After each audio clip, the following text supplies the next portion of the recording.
morning, everyone. My name is George, and today the topic of my presentation is the effect of cooperative learning techniques on college students' reading comprehension.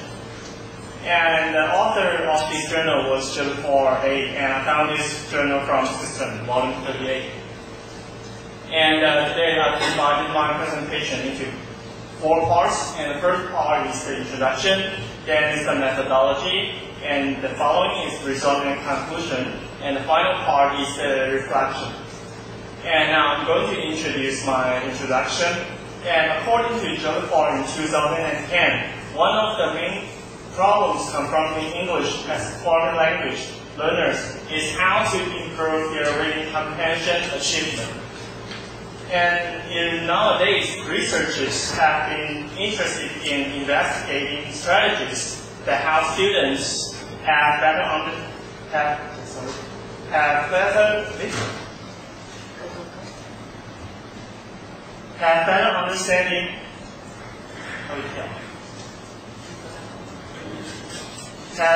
understanding when they read, and also different approaches such as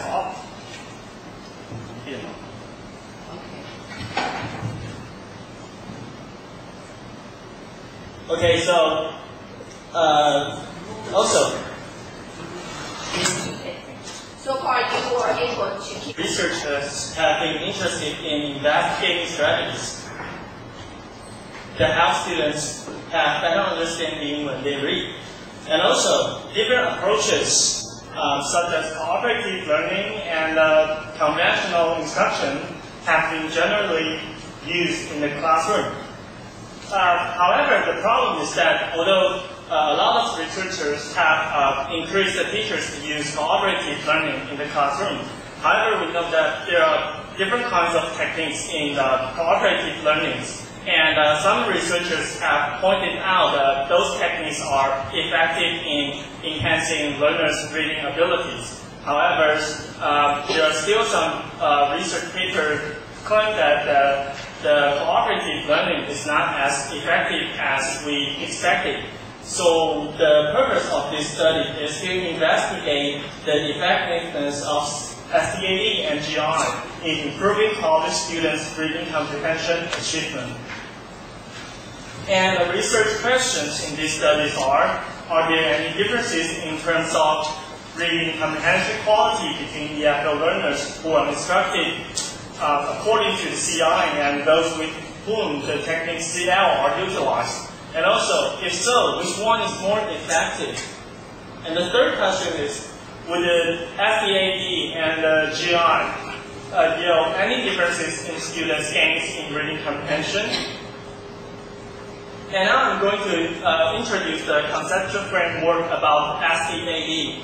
As far as we know, there are 4 important steps in STAD, including the first the student have to listen to the teacher's explanation of the materials, and then they will be grouped into a mixed group to complete activities or worksheets.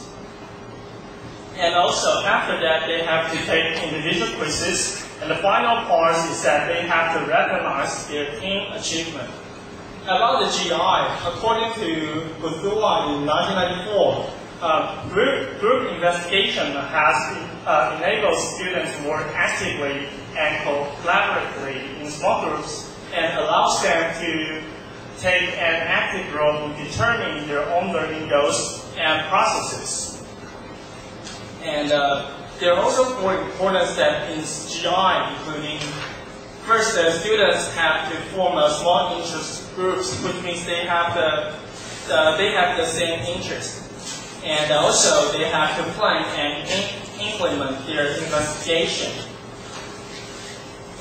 So, which means that in GI, the student have to decide how to learn, and they have to control their learning. And also, they have to synthesize information to produce a final product, and also participate in class presentation. And about my methodology, I'll first introduce the participants and instruments and the procedure. About the participants in this study, there are 90 female students chosen from 140 students in the hatch. And those students are registered in the general English course. And they are chosen from Southwest of, yes. And the level is pre-intermediate. And in this paper, the researcher mentioned that the students are all college level. However, in that paper, the researcher also mentioned that the students are prepared to take the entrance exam for the university. So I guess probably the researcher choose those students from term school or something. And this is the map for the city. I found it for you. And about the instrument in this study, there are 4 main instruments in this study. The first one is Nelson Battery Section 308. And the second one is Standard Reading Comprehension Test for the MTAD group. And there are also the teacher-made Task 1 and the teacher-made Task 2. And you can find the appendix in the final page of my paper. And also, for the Nielsen Battery Section 308, I've tried to find the appendix for you.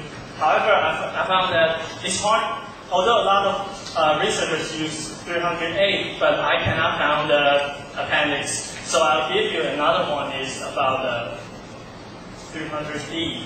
It's also from the Nielsen, so I guess probably it's for you. It's okay.